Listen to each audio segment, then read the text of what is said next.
नमस्कार विद्वान साथियों, मैं दुर्गे विश्वकर्मा स्वागत करता हूं स्टडी फॉर एग्जाम्स में।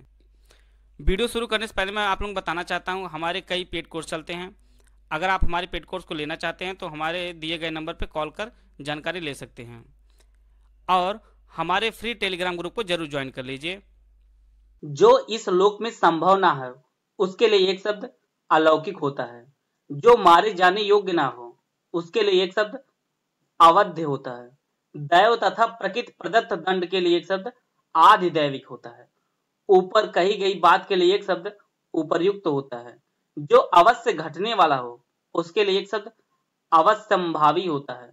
जिसका मन किसी और बात में लगा हो उसके लिए एक शब्द अन्य मनस्क होता है।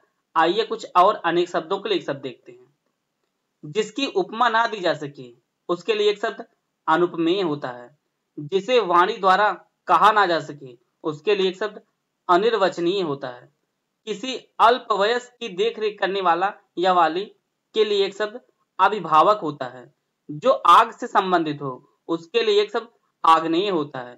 अतिथि की सेवा करने वाले के लिए एक शब्द आतिथेयी होता है।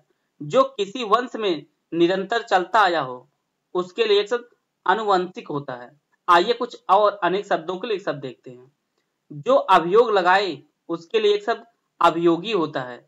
आदर्शों पर चलना सिखाने वाला सिद्धांत आदर्शवाद होता है। दैव तथा प्रकृति प्रदत्त दंड के लिए एक शब्द आधिदैविक होता है। अपने को मारने वाला आत्मघाती होता है।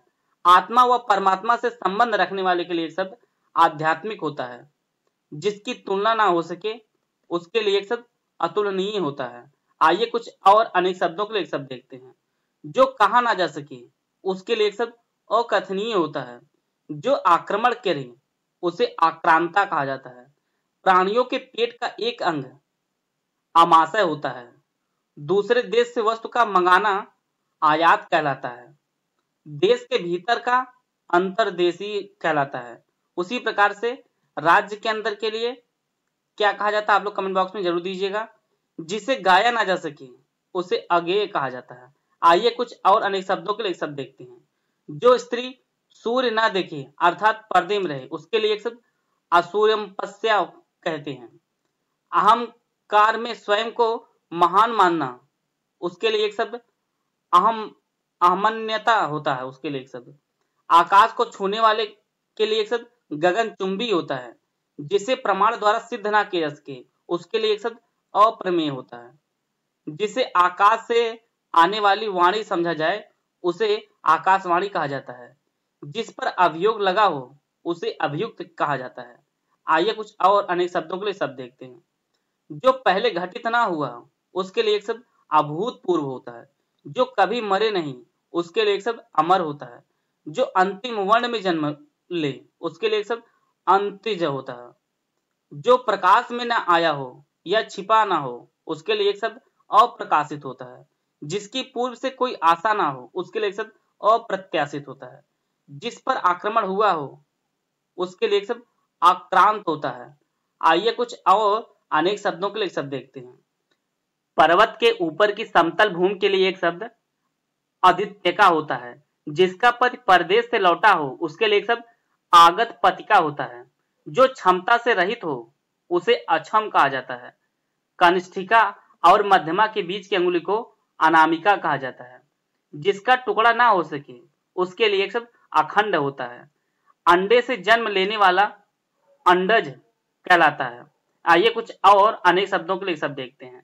राजभवन के भीतर रानियों का निवास स्थान अंतःपुर कहलाता है। आदि से अंत तक के लिए एक शब्द आद्योपांत होता है।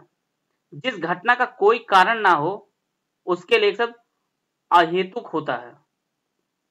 प्राणियों या जीवों द्वारा प्राप्त होने वाला दुख आदि भौतिक कहलाता है। जिसके अंग स्वस्थ ना हो उसके लिए एक शब्द अपांग या अपंग होता है। दूसरों के लिए अपने सुख का त्याग करने वालों के लिए एक शब्द आत्मोत्सर्ग होता है। अगर आपको यह वीडियो पसंद आई है तो आप लाइक कर सकते हैं, चैनल सब्सक्राइब कर लीजिए और हमारे फ्री टेलीग्राम ग्रुप को आप जरूर ज्वाइन कर लीजिए। वीडियो को पूरा देखने धन्यवाद। जय हिंद, जय भारत।